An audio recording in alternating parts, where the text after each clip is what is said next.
The next project we're going to look at is using the square frames, and also we're still going to use the wildflower wall, and I'm just going to show you how you can swap in a couple of your dies to make different compositions. So this is a really simple card to put together. I've got a nice card base, so it was a square that I've just trimmed down, and I'm going to stick on a piece of Miri with one of my scenes from the USB. So you've got all of this beautiful scenes. I love this, how it looks like it's got the watercolour, it's just like got the pen marks going all the way around the outside. So let me pop that onto my card nice and flat, and we can pop that on. There we go, just a little bit of glue, and that will then pop onto my card. Now I know that's not centre, but when we put, that's certainly not straight, is it? When we put the frame on, it'll be in the perfect place.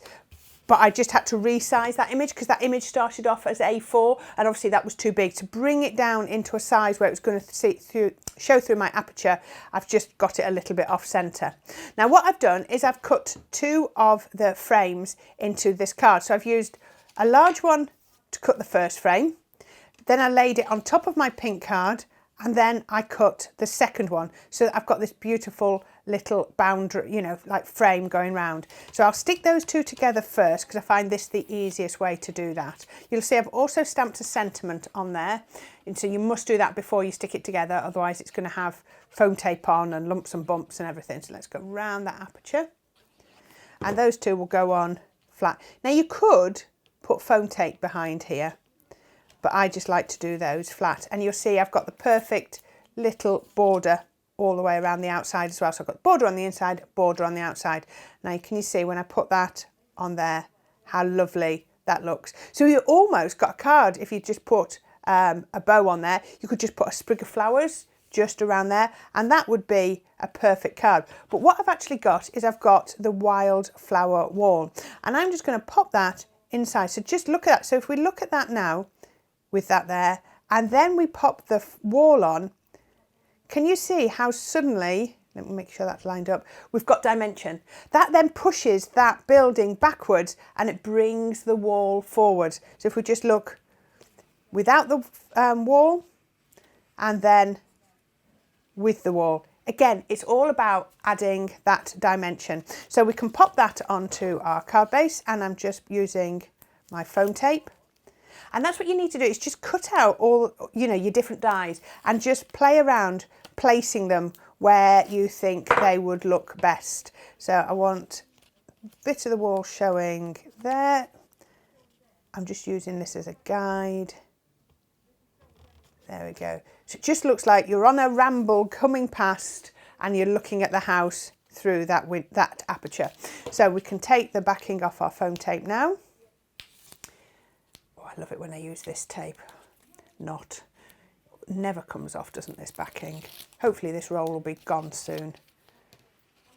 I think I've stopped using it because I know how horrendous it is to get the back off, and then I have to keep thinking, I must use that up, and then forget. Aha, look, got that base. And that's going there.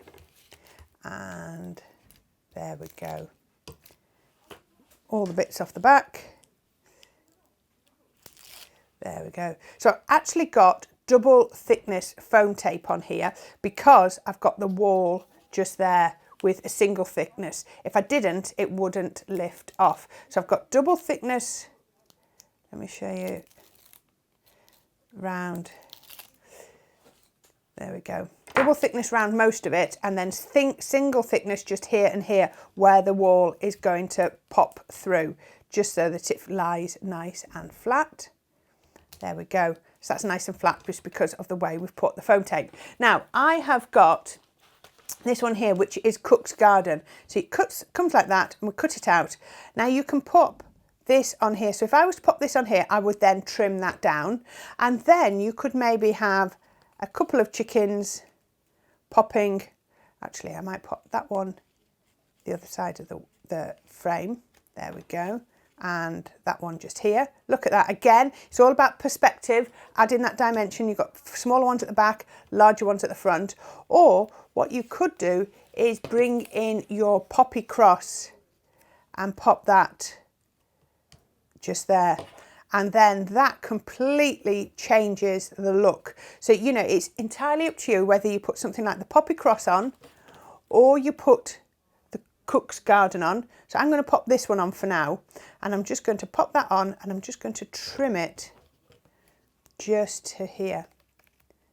Just a nice straight trim to match the edge of the card, but I'm actually going to come round this flower here and cut that bit, and then to there, and that will then pop on the edge of my card. So I'm going to pop that on with a little bit of glue gel. Pop that on just there.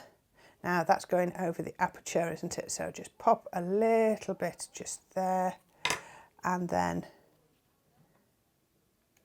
pop that just there.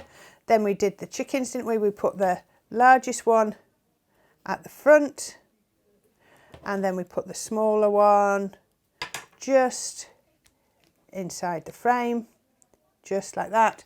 I've got my hot glue gun just to put a bit of glue on for that bow. Tidy that up. A couple of little pearls. Obviously, I've already stamped my sentiment. How about that? That's lovely. Again, it's another one where we've got lots of dimension and lots of perspective.